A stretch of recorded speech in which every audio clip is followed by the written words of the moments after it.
How'd you get into the final mile industry? What were you doing before that? I found the opportunity with Apple. Okay. They had me working from home, and I had one computer over here working on building my business, and I was over here like with the tech support. But this is where I was building Express Errands up.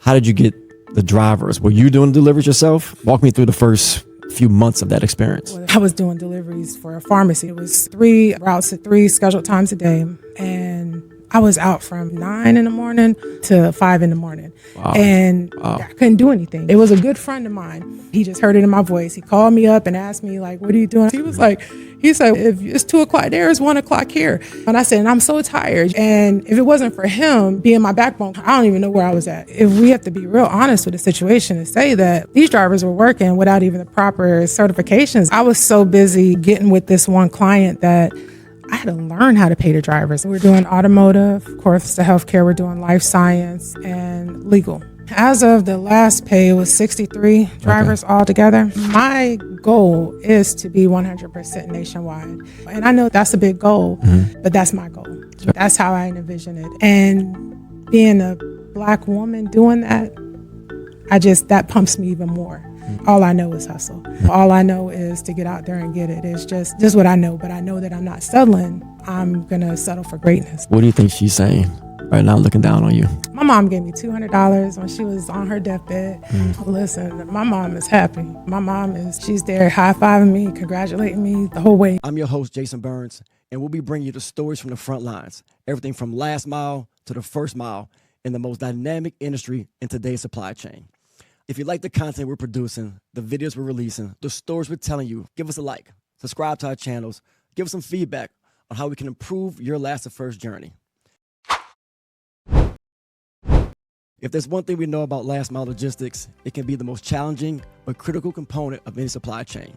But drop-off, they make it easy. I sold my business to drop-off a few years ago and had a first-hand experience to see why they're the leading provider of same-day delivery solutions in the healthcare, retail, and industrial sectors. National brands trust Drop-Off to deliver same-day solutions with transparency and timely deliveries to satisfy their needs. Rated as one of the best places to work by the Austin Statesman and a proud recipient of the Inc. 5000 fastest growing companies in America. Drop-Off is transforming the $30 billion same-day delivery industry. Call 888-DROP-OFF or go to dropoff.com and let them serve your needs. Now back to Last to First. All right, welcome back, ladies and gentlemen, to the next episode of the Last to First podcast, where we bring you the latest and greatest, the innovators, the disruptors that are moving the last mile, final mile industry from last to first in today's supply chain. Today, we got a nugget. We have a golden opportunity to learn from one of the, what I think is the best in the business, an upcoming executive in the final mile industry. I've got to know her over the last couple of years. I've done some business with her. And just super excited about where she's come from and where she's going. We have Miss Roslyn Ellerbee with us today, who is the founder and CEO of Express Errands and Courier, based in Atlanta, operating in 10 plus markets today. And we're going to learn from her journey. So Roslyn, thank you for being here. You're more than welcome. Glad to be here. Good. So let's get some things out the way first, right? So you are the first African-American female on the, I believe, the leading Final Mile Delivery Association board, the CLDA. Just talking about what that means to you.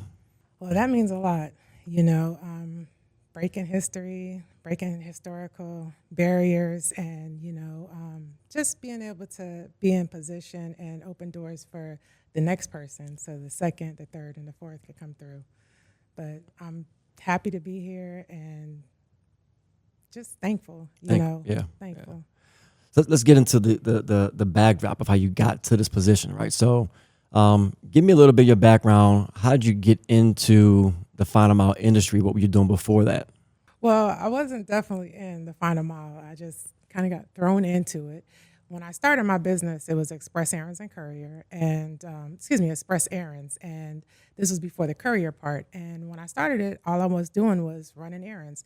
I'm originally from Jacksonville, North Carolina, and that's the home of Camp Lejeune, and we're out there on the beach. So I was just thinking to myself, I looked in the phone book. I said, there's no errand services, and that's what we need. We need to have people that's out going to do deliveries, people that go pick your groceries up, just run errands. And then at the same time, I wanted a space for like the seniors to feel safe. because at the time, my mom was going through something, and we realized that a lot of people prey upon the seniors and take advantage of them.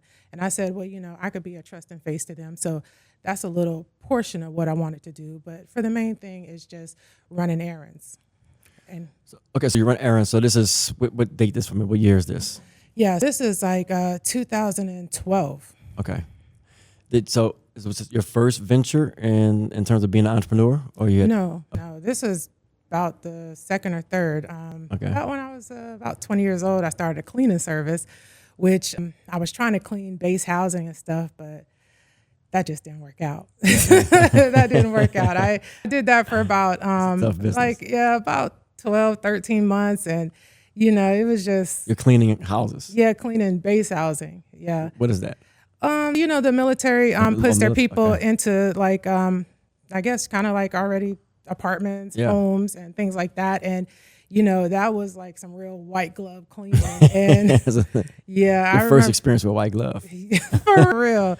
So I did that. It didn't work out. Then I went into a travel agency that I acquired from somebody, and it was just like a good opportunity. I had the money, and that worked out for a while. Did you, growing up, and I've never heard of Jacksonville, North Carolina. Most people haven't. Did you see anyone in your family, in your network, that was an entrepreneur? Like, where did the idea of owning my own business, not being employed, where does that originate? Yeah, good question. So when I was about 2 years old, my mom and dad had a fish market. They had it up until I think I was about 4 or 5, and but they ended up splitting. So that's what happened with the fish market. And then after that, just living with my mom. She was a single mom. I remember she was a notary. She tutored people. She was a substitute teacher, and she also did housekeeping work. So I that maybe just seeing my mom during the hustle, all of that, and before my mom was with my dad, she was married to a Marine. So that's how that's why she chose to get a house in Jacksonville, North Carolina after he passed away. So she had her widow's pension. So she didn't even need to do any little side hustles, she also did taxes for people too. Hustler. Yeah, so I probably just learned it from my mom, and then it goes back to when I was in school. I'd be the candy girl. I was 6th grade, 7th grade, 8th grade. What would you sell? I sold like the Jolly Ranchers. You remember those little, the watermelon, like little stick? It was like it was like a pencil. With the watermelon? Mm-hmm. Well, they got me every day with that. Yeah, I didn't sell any of those. But yeah, so I think it just, with my mom, because I always wanted to do a lemonade stand. And she was like, come on, I'll never forget. She had like this little yellow table with little orange flowers on it. We set it up. We had a corner lot and set it up there, a little umbrella outside, just with some real Kool-Aid lemonade, and had the little ice cooler out there. So I would have to say, it started with my mom. Your mom inspired you. Mm-hmm. Now, you have siblings? I do. Okay. I do. It was 6 of us all together. I had 2 siblings passed away. So I have 2 sisters and a brother that's still living now. Okay. And where do you rank in terms of the older? Okay. So I am the baby. My mom waited like 17 years to have another one. So my next to youngest sister, my first memory of her was she was going away to college. So I kind of grew up as the only child. It was just me and my mom. Got it. Your mom hustle, do what she got to do to make ends meet. You're kind of there with her alone. The siblings aren't really present, I guess, based on the age gap. No, they're off married, college. Like right now I have a brother that's like 66 or something. Yeah, okay. And I'm 45, so it's a big difference. Okay, all right, got it. All right, so that really is that life's match. So you do the cleaning business, cleaning the base houses on the basis. That didn't work out. You buy a travel agency. I had an uncle that owned a travel agency, so I know a little bit about this business. But what happened in that business? When buy the travel agency, and then when did you end up leaving? Yeah, so I think it was like late 2005, 2006, and then with the recession, it just and honestly, I just kept chasing a ghost. I kept trying. I was not listening to my mom. Yeah. She said, listen, Obama's out here giving out checks. It's bad out here, and I don't know, like I just look back at my younger self now, like, who the hell is traveling? Excuse my language, but who is traveling, during a recession? Right. Like ain't no money out here. There's nothing, but I think like my pride is what, I just, once you get to a certain status, I had my house, I had a beach house, I had multiple vehicles. And it's just like, I don't know. I just didn't the world to see me lose it all, and in the end. The ego. We'll come back to that because every great entrepreneur has an ego. You gotta learn how to deal with it, right? And that's often a lot of people fail at, I think. All right, so but you have to at least get past it because you transition. So I'm assuming business just you end up dissolving the company, the travel agency. Yeah. Okay. Yeah. All right, so now you lost your business, losing the income there, but you still got to make ends meet, right? So is that right? Is that when the spark for the errand service comes up during that time frame? No, something else. There's more. Yeah, well, I had to work, so in between then and 2012, like I am at DirecTV selling satellite service. I don't even know if people even buy satellite service anymore, but I never had the satellite. Listen, I used to be a good salesperson there. How did you convince people? Because every time it rained with the damn satellite, you'd be out of the game and TV would go off. So how'd you ever convince people to buy the satellite when the damn weather would always mess it up? Log in online. It worked every time. And then it was like the NFL like Red Pass or Sunday Ticket. Sunday Ticket was. Sunday Ticket. So you can only get it on DirecTV at one point. You only did. And once I got a man on the phone and then you start asking them questions, building up rapport, I just didn't never go for the sale. I used to, like, what do you like watching? And, go from there. So to answer your question I went to DirecTV for a while. And DirecTV is where I started birthing the idea. But then my mom's health started declining. So then I had to figure out something because I couldn't just keep working out 8-9 hours a day. I had to do something in the house. I need to move in with her and I need to take care of her. And that's when I found the opportunity with Apple. Okay. Worked out for a couple of years, but at the same Apple. But at the same time, they had me working from home and I had one computer over here working on building my business and I was over here like with the tech support, so that's how that goes in between. Okay. And so I still want to understand the errand service. What triggers when you say you're building your business where I know you're moonlighting while you work for Apple, was it for Express Errands? Yes, it was for Express Errands. Yeah. Go ahead. In addition to that, I was still doing consultant work and marketing and things like that. But this is where I was building Express Errands up. Okay. And Apple was the last job I had. Okay. The very last job. Got it. And I jumped out there. Got it. All right. So you're in Jacksonville. You start doing the errand service. So you're just basically picking up clothes from cleaners, maybe bring to somebody. You're just trying to you're selling convenience. Yeah. Right. Selling. And was that business profitable? Were you money? You were making inroads, or were you still kind of like it was kind of hot and cold? Yeah, it was cold and hot. It was more cold and hot because I had my marketing is what kind of kept me going and doing the marketing consultant and working with different businesses and different brands or whatnot. But no, and not at first. It was just How many? So at some point, there's a breakthrough moment that happens. When the breakthrough moment? And I know your story a little bit here, so I'm gonna walk through it. But you transition away from Jacksonville into other markets, and so the breakthrough happens in that time frame. So maybe about a year before I moved to Atlanta is when the breakthrough started happening. Okay. I was starting to get calls for Wilmington, North Carolina, and I was getting calls for Jacksonville, Florida. A lot more calls for Jacksonville, Florida than I was for Jacksonville, North Carolina. Yeah. Ding dong. But because they saw Jacksonville on the website? You're marketing? They automatically assume. Whenever somebody says Jacksonville, like you didn't know where it was. I didn't. They automatically think Jacksonville, Florida. Yeah. So then in my mind, I'm thinking like, I got to get that money too.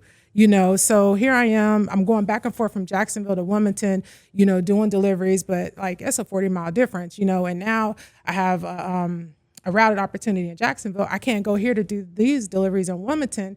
And I'm like, well, what can I do? So I picked up the phone. I called this guy that did deliveries for me, and he was starting up a medical transporting business. Okay. And I said, do you know anybody in Wilmington? He said, yes, I do know somebody.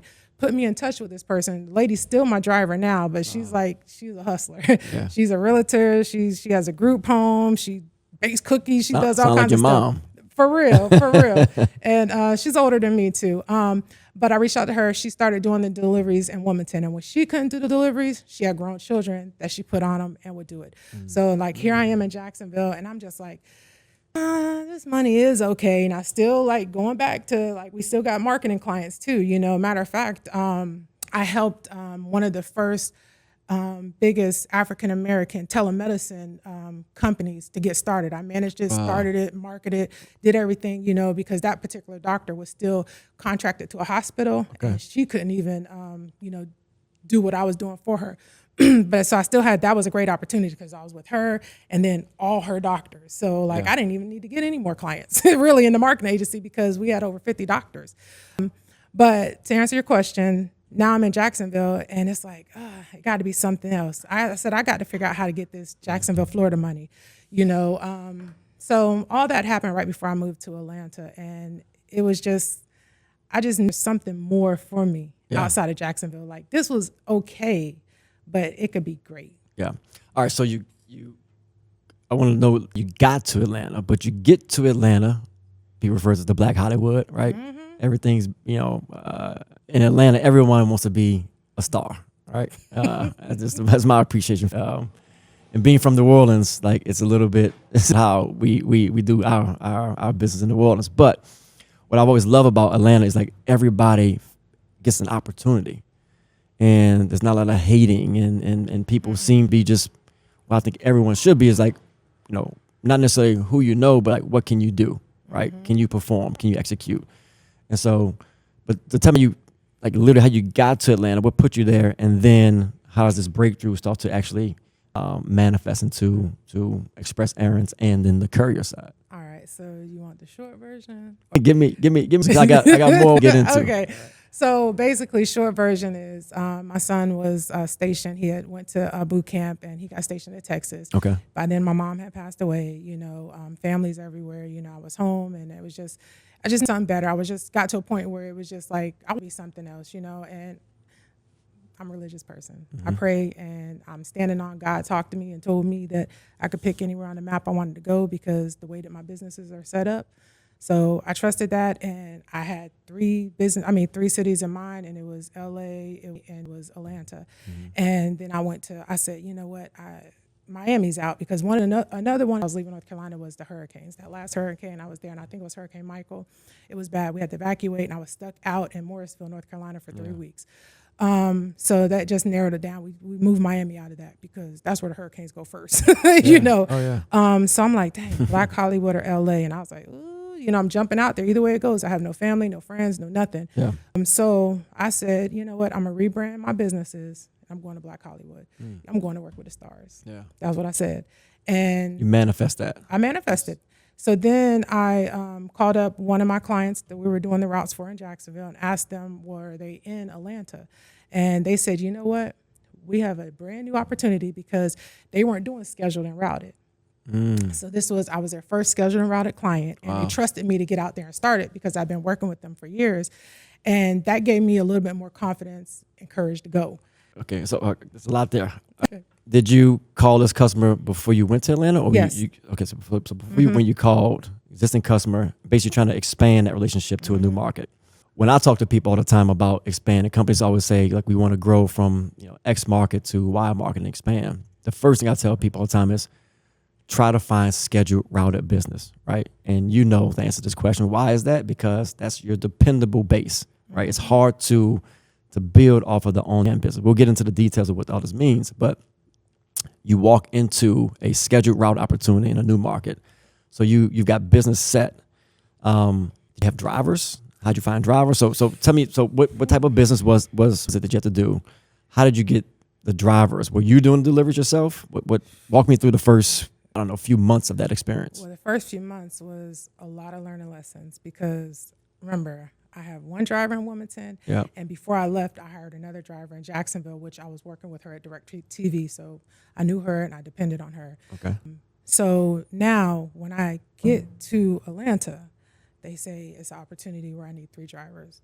Like, I really needed like 12 and like 6 backup drivers. When I got there, I was doing deliveries for a pharmacy. It was we were working with a long-term care facility. Okay. But we were working also with the pharmacy, picking the medicines up there. So I say that, it was 3 scheduled times a day. And I was out from like 9 in the morning to like 5 in the midnight. To 5 in the morning. Wow. And Wow. I couldn't do anything. I had to do it, Yeah. but I didn't even have time to stop to even hire drivers. Yeah. So I learned a lot about myself and being an entrepreneur, interviewing, onboarding, working with drivers, driver personalities, just that, but yeah, it was bigger than what I thought. So I also learned that you have to ask the right questions when you partner with new clients too, and not just the client here, but let's just go to talk to them, because in the end, we didn't know nothing about all the stat deliveries that were coming through. And there was like over 60 stat deliveries in between all the routed work. So it was just like, and I felt, and now looking at it, shame on me, because you think about patients waiting, Yeah. And never do that again. But yeah, it was way bigger than I thought.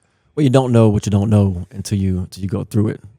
So you're the epitome at this point. You're running the routes. You're probably still trying to find drivers while you're on route. You're running the business from the, and that's an important part, because I gotta imagine in journey like journeys like this, there's some part of that journey where it looks really messy, right? Like it doesn't look clean. It's not the picture that people see you today that they would envision, right? It's always, what's kind of under the water, below the surface, that people don't really appreciate.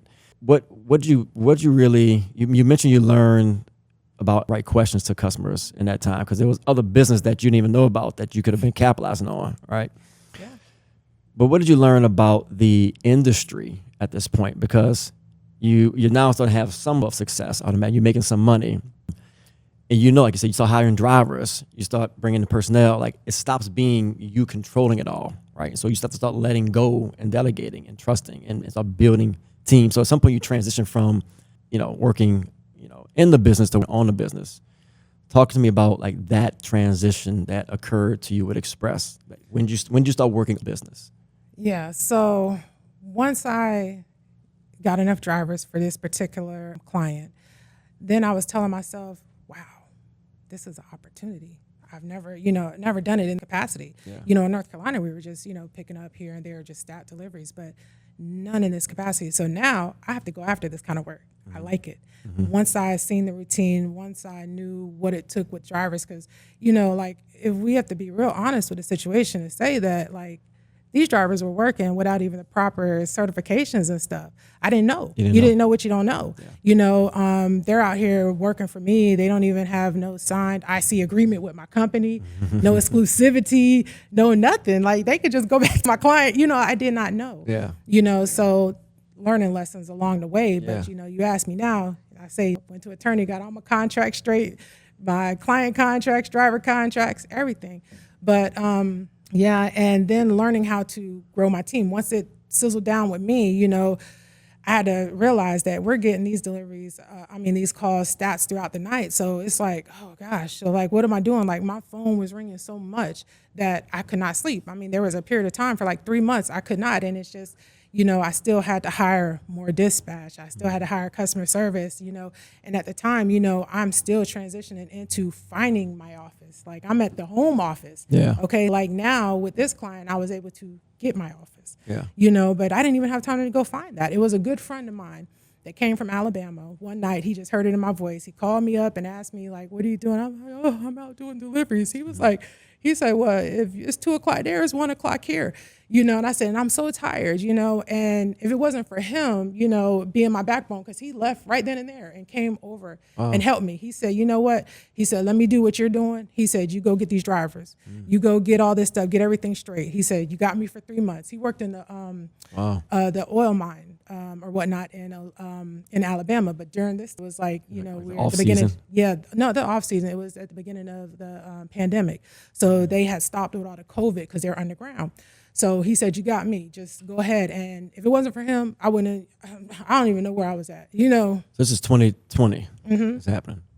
And Give me some sense of like the growth you're seeing at this point from a revenue standpoint, you're from a driver. So you're going from you in Atlanta getting this contract to you thought 3 drivers, like in a 6-month span. Give me a time frame, like paint this picture for me a little clearer. Like, I'm gonna tell you, I feel so ashamed to say it now, but I was so busy, you know, this one client that I had to learn how to pay the drivers. Like I knew, you know, we had our little few routes and, you know, you have a little stat delivery back home. This is what I paid you. But now like, here we are, it's like all these routes, all these drivers.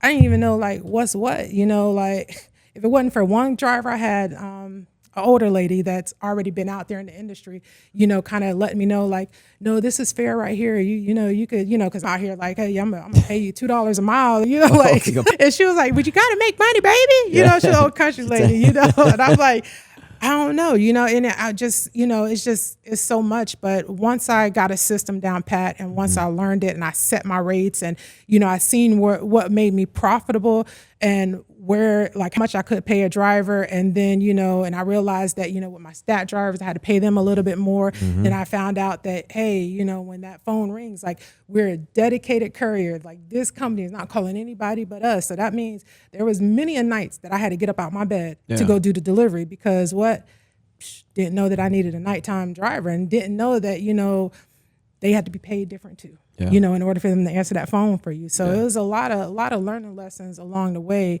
you know, with that. But was there anyone, you mentioned a lady kind of helped the driver, which, you know, bless her heart, because most drivers would never tell you, you're paying me too much, right? So you certainly in this day, because you good people are stepping into your life at the right time, right? This friend that came in for 3 months, this driver that helped you out. But at some point, I'm assuming someone did someone formally start training you? I know you had a couple mentors. The mentors start to make this to you? Yeah, so I guess we should back up a little. Okay. Now, as soon as things slowed down some, that one client that brought me to Atlanta, they gave me the reassurance to come, they told me that I needed to join this association. And I was like, oh, what is it? So Can you share the name of this client? Probably not, because I don't Got stealing my work. Like, no, we ain't gonna do that. Maybe you. off air, but you know, not publicly. All right, let's do it. Keep going. But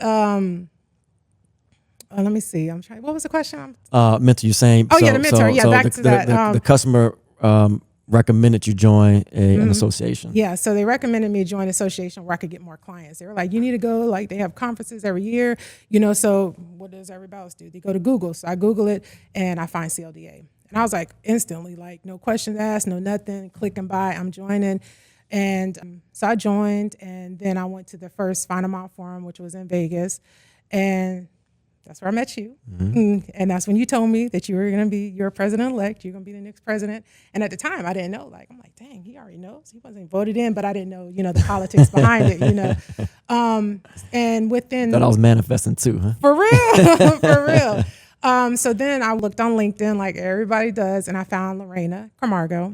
And I was like, oh, look at her service. And, you know, she has it all together. So I reached out to her like, I want you to be my coach. She was like, oh, no, I can't be your coach. I'm like, but why? You know, like, I see what you're doing and everything. And, you know, by then we had met at the Final Mile Forum, and she said, no, I have just a person for you. And that's when she introduced me to John Binko, and he helped me a lot. I mean, like, you know, I don't know where I would be without him, you know. Phenomenal man. Yes, he came in and just put the pieces together, you know, explained things to me where it was starting to make sense, you know, and telling me about the financials. I didn't know how to read P&Ls, you know, how to just everything that it was the icing on the cake, what I was missing, you know. But then he acquired a business and he couldn't be my coach anymore.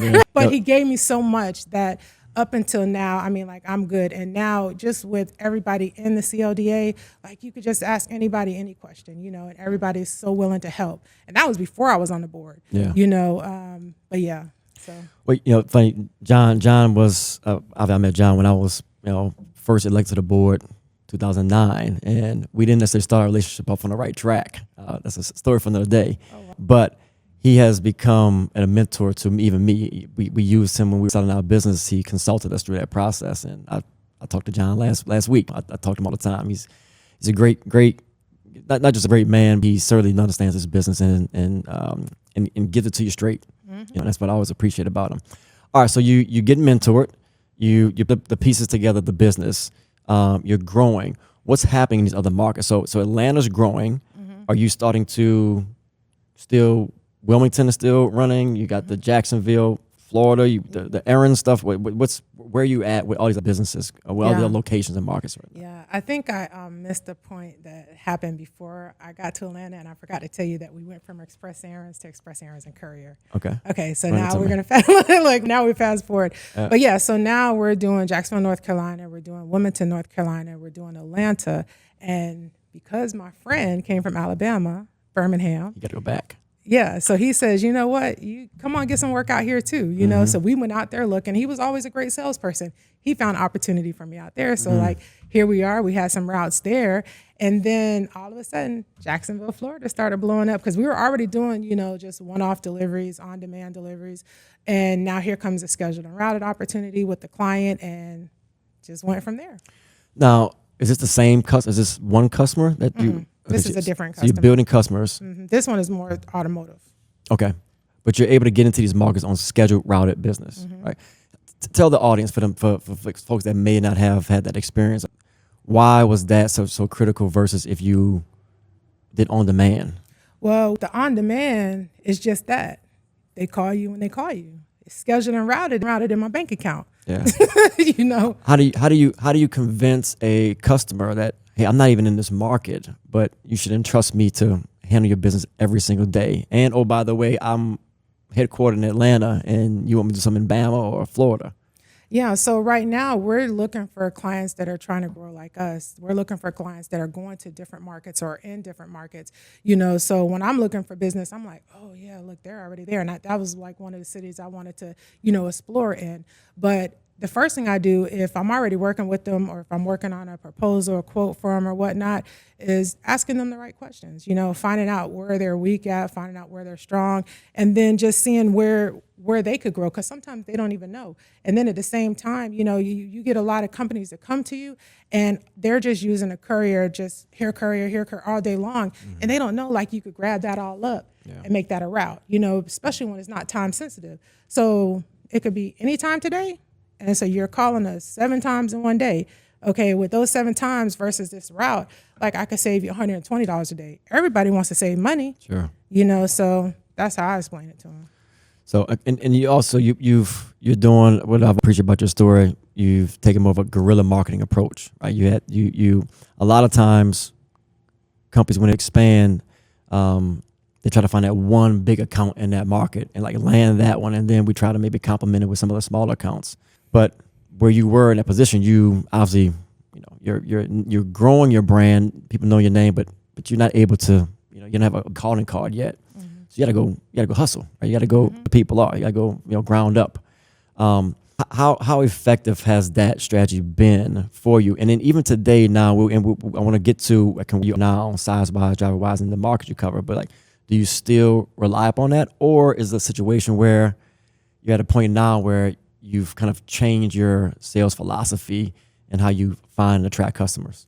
Yeah, so what we learned recently during the pandemic is that we need to meet the customers where they are, and they're on Google. And the only way to reach them is to be exactly where they are. Some of them, you know, they may be on LinkedIn, they may be on Instagram, but we do a lot of SEO. We do a lot of ads, you know, like we're always running a Google ad, something like that, bringing it back to a landing page and converting them over, you know, because now as business is growing and multiple businesses, I don't have the time to, you know, smile and dial, you know. So what works for us is, and more cost effective, you know, what I'm seeing, because, you know, we in Express Errands and Courier, we don't have a salesperson. Like, I'm the salesperson. So what I'm seeing is, you know, we get the leads and bring them to my door, because my time is limited. It works out better that way, you know. Yeah. And once we get the client and convert the client over, then my team could handle the rest. Yeah. So you transitioned from more of you know, outbound direct sales approach to leveraging your marketing background, skill set, to getting inbound warm leads coming in, and then your job is to kind of land and close, right? When you think about that from so experience, right? I'm going back, you know, my father, who started our business back in the mid 80s, and he's told a story before about how he had a salesperson, and the salesperson's go out there and hustle new business up. And my dad was kind of, being the CEO, sitting behind the desk and trying to, run the shop. And in a meeting with the salesperson said, my dad was frustrated that the numbers weren't the way he wanted. And he said the salesperson, name was Benny Guidry, gets up and looks at him, stands up on the desk, looks up at him and says, "You need to get your ass up out here and go hustle." At the end of the day, you are QCS. Like, people want to talk to the leader, the owner of the business. I can open up any they want, but until it's, at a certain point, you got to come in and close it. The challenge of that is that it's a business to run, right? And so you're now confronted with, a dilemma potentially. Like, where do you focus your time at? So how have you addressed that? So what's your focus, and do you look for more administrative side, or are you trying to find salespeople, or how do you execute now today? Yeah, so I think that we have a good thing going with the leads coming in, but my time is getting more and more limited. Mm-hmm. So we need more like operations. I need more visionaries on the team. I need more managers on the team so that I don't manage as much. But yeah, so when we get to our next hurdle of business, we can't get there until we get the right people in place. In order to grow, it has to be even. I can't just bring on like a client with routes and, we don't have 100 routes worth of employees working, and because drivers are not hard. I mean, like, we get a lot of drivers a day, probably over 25 drivers a day want to drive for us. Mm-hmm. So that's not the problem, it's the staffing. And then getting the right people in, because we changed our company culture, at the end of last year. And, I let some people go that weren't for the company or weren't for the change, to bring on, what I'm looking for. Because I need the people to be, I'm not saying be more like me, but more of my ways. It is my company. Sure. And the end of 2023 was my last year of settling, So if I have to put in more work in order to wait for the right person, that's just what I'm going to do. All I know is hustle. Mm-hmm. All I know is to get out there and get it. It's just what I know. But I know that I'm settling, I'm going to settle for greatness. I'm going to settle for who my person is that's going to be with me, that's going to be with us years and more, And so I would say that would be the answer. Yeah. Okay. Let's talk about just, some of the other failures or maybe experiences you've had in business. So at this point now, so this was 2020 and up, right? We're a few years in. You continue to grow and expand. You're in 11 states today. I don't know, how many drivers do you have roughly? Yeah, so as of the last pay, it was 63 drivers altogether. Got it. Okay, yeah. 63 drivers. Okay, so you got nice size business. You got to manage a lot of people. I don't mean to cut you off, but that doesn't include like our helpers, our one-offs, our people that we just call here and there, because we have a lot of those. Yeah. Okay. What's the biggest challenge you're facing now today? I was just talking about it. Getting the right people in place. Getting the right people in place for the growth that's coming. Because I'm manifesting it for the growth that's coming. That's been the hardest part. But again, I'm just not settling. And I'm not gonna be my younger self. Would be so stressed out and I'm just gonna accept this person. They're not everything I want, but 1% of them what I need. Mm-hmm. I need 100%. You need it all. Just where I'm at. And I only want people that have experience in logistics. I don't care what kind of manager you were.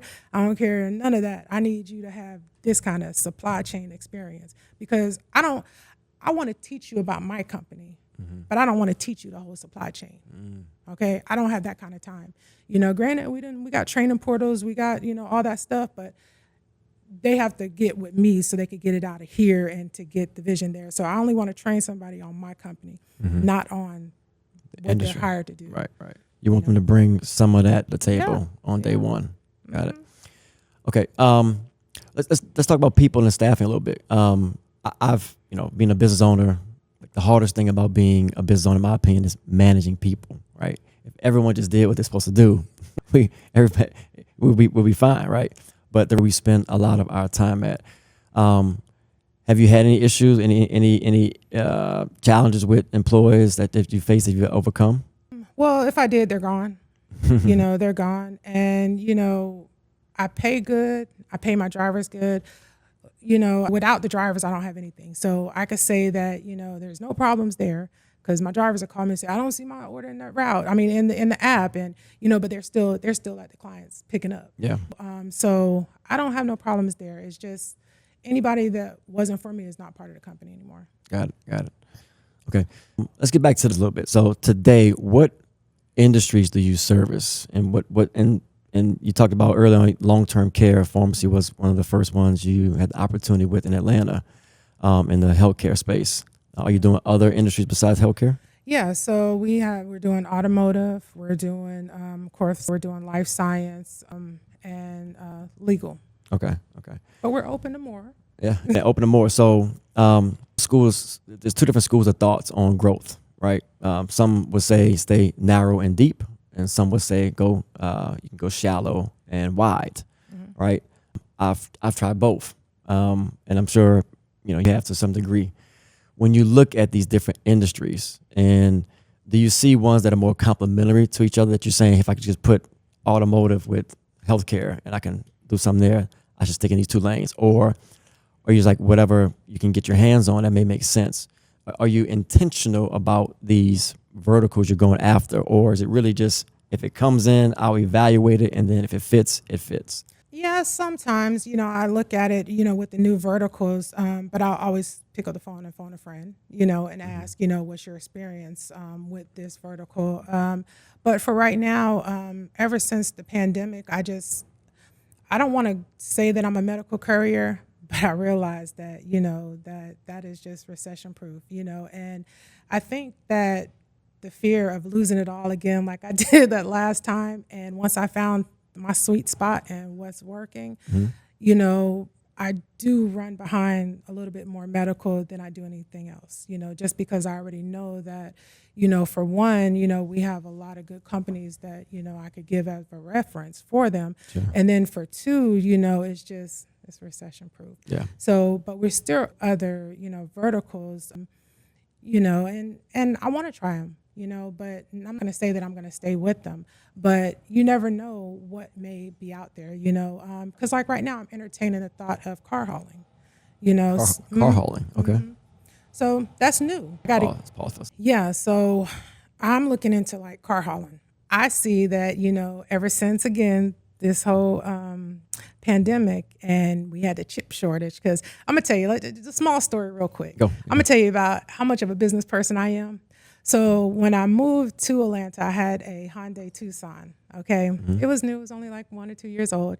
And during the pandemic, they had that chip shortage.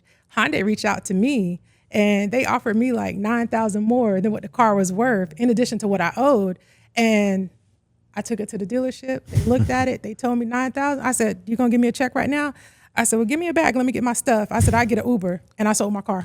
And I used that money putting it into my business. Yeah. You know what I'm saying? But that's how much of a business person I am in. You see opportunity, you capitalize. Yep. And it took me, I was driving a company car for a while. But I was going to say, well, how'd you get yeah, around a it? company car for a while. But, I'm just had to throw that little story out there. Just that's much of a business person I am. I just, at that very moment, like no thought, no nothing. That's right then and there. They showed me a check. I said, I ain't even like the car. And mind you, I special ordered it, pentagram roof and all this other stuff. But now I don't like the car. Well, that brings me to something, because you're nowhere near exiting your business. You're still much on growth mode. When I was exiting, when we sold QCS, it was 36 years in.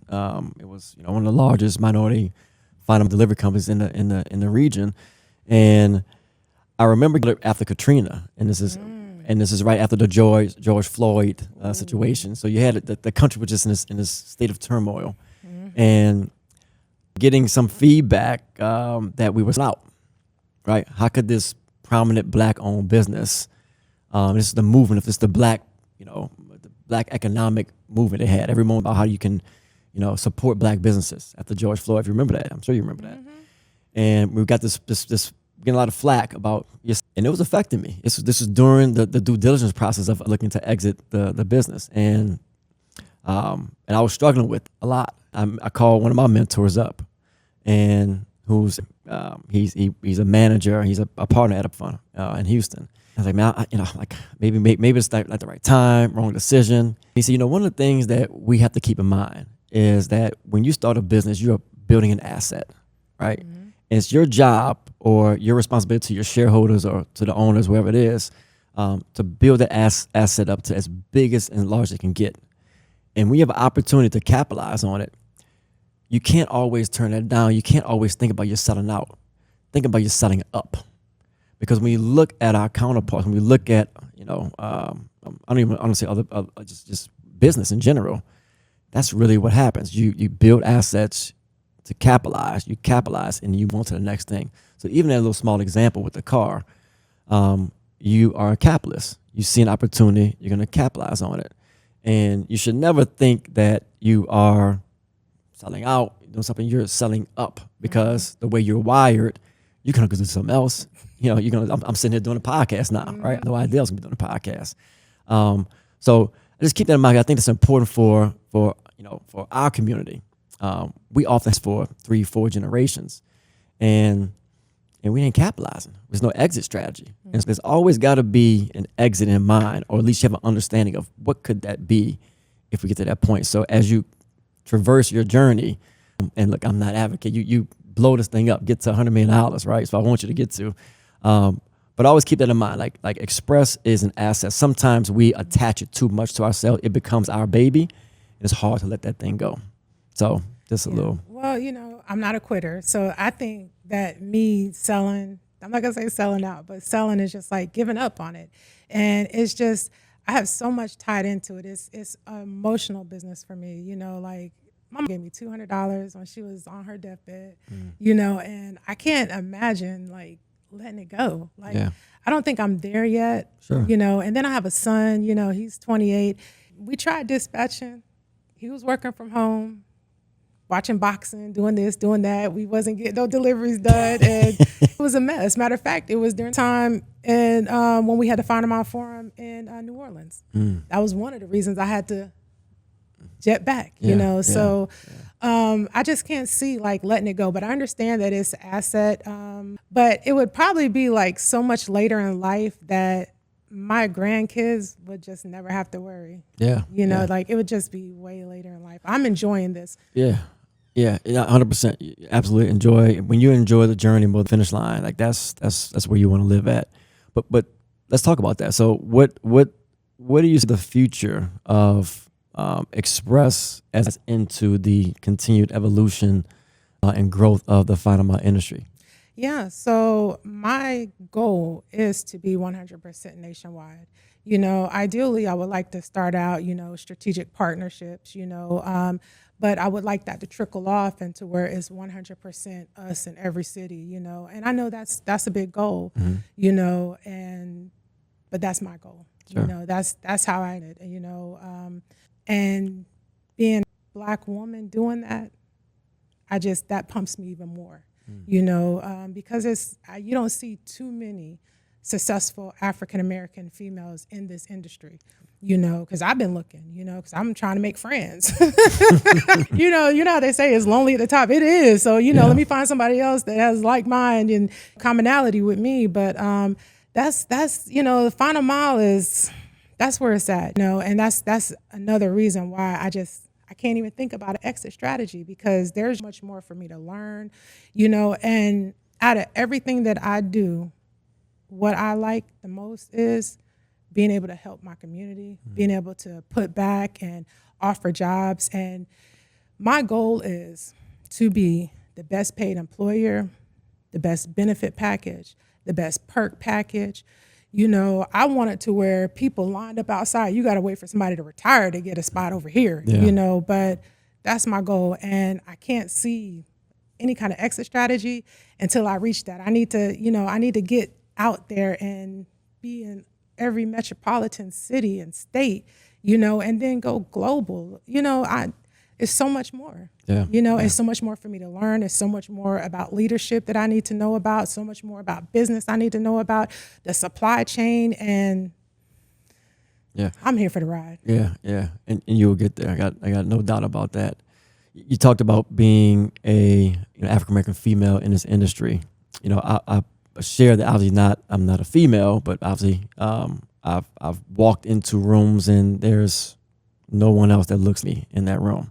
I've always looked at that as an opportunity, right? I've been fortunate to grow up in an entrepreneurial family. My parents a couple of times here, and I was taught to whom much is expected in return. And I guess I just always felt like, hey, if I can get into this room, I know I can compete. If you give me an opportunity to sit at this table, you're gonna know I'm here. And that just only helps to bring the next person along, right? And so, have you had challenges being an African American female or just being a woman in this industry? It's a male-dominated field still today. What obstacles have you faced, and how have you been able to overcome those?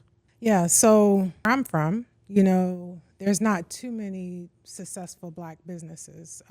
And growing up, sometimes I was the only Black child in class, when I was going to the community college, same thing. It was just, it's not just that many in that city, It wasn't until I moved to Atlanta and seeing how the Black businesses support other Black businesses, because I've never felt like giving up on Express Errands and Courier. But, when I had something else that was moving and shaking more, referencing my consultant with the marketing, I was geared there. But I feel like, in certain areas, they're ready for us, But then you come to places like Atlanta, or you come to organizations, or you come to, just a different group of people where the help is there, It took me to move to Atlanta, and that was a cultural shock to me. You going from being the only Black girl to where everybody else at. Listen, I get there and I'm like, is it all Black people in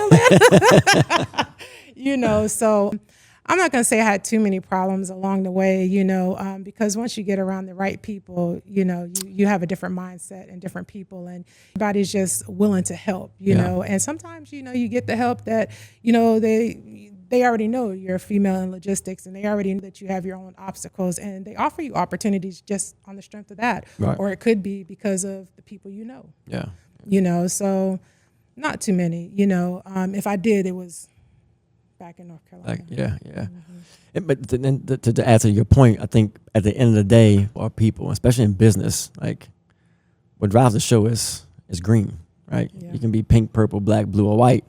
If we're talking green, everybody that's about their business is gonna. Everybody got that in common. And so, regardless of you face challenges, whatever, like you said, you know how to see opportunity. You're a visionary. You can see what happens. You can manifest it, and you got no problem with being working hard and executing. And, running routes from 9 a.m. to 5 a.m. Right? If that's what it takes. That's what it takes. For the next female or out there, maybe listen to this, that's saying, I'm looking at Roslyn's story. I'm inspired by it. What advice would you give her into how to, whether it's not necessarily in our industry, but just to lessons that you learned from seeing your mom, and to overcome maybe what some would say is, a mediocre life to one that fulfills you? What would you say to her in terms of to believe that she can achieve that? Yeah, so follow your dream, your heart, trust yourself, and just go for it. Sometimes our mindset could be our worst enemy. You going, I can't do it, or this or that. If you could do anything you put your mind to, just as well as what I said, 100% nationwide, that's going to happen. You start with one city, you start with one state, you start with 2, you start with 3, and you start connecting the dots. But what I say to her is just don't give up and keep dreaming, keep believing, and just keep achieving. Yeah. My last question, we'll close out with this. I'll go back to your mom. And I know you said she's passed away. When did she pass? 2016. 2016. Okay. She gave you her last $200 on her deathbed. She gave you so much more throughout your life. What do you think she's saying right now, looking down on you?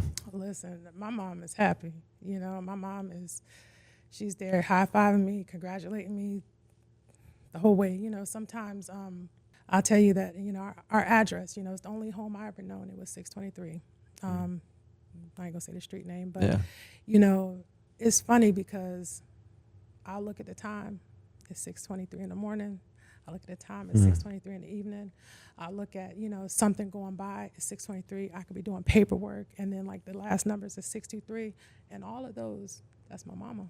Yeah. That's my mom. So I know that she's with me. And that's why another reason why we can't sell out. We still got to do, but it's the little things like that to let me know that, she's still there with me. And I guess it would be, but that would be it. It's just, that's the house number, and it just, even to my son too. And I feel that that's my mom coming to just let me know. And it always happens, during a good time. It happens when, I just got a new client, or, the next level of success, or achievement or something. And then it just pops up, so that's how I know she's with me. Yeah. Awesome. Well, Ross, thank you for being on the Last to First podcast.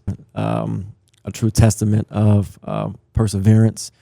You have defied the odds, and you're going to continue to defy them. And I want you back on this podcast when you get into every single state, every market that you want to get into, because I want to tell that next evolution story, because the story doesn't end, right? This is called Last to First because of the last to first, the growth in the industry. But really, it's about the people behind this industry and who's pushing it forward. And very honored to have you here on our podcast today. Well, thank you for having me. Thank you. Peace out.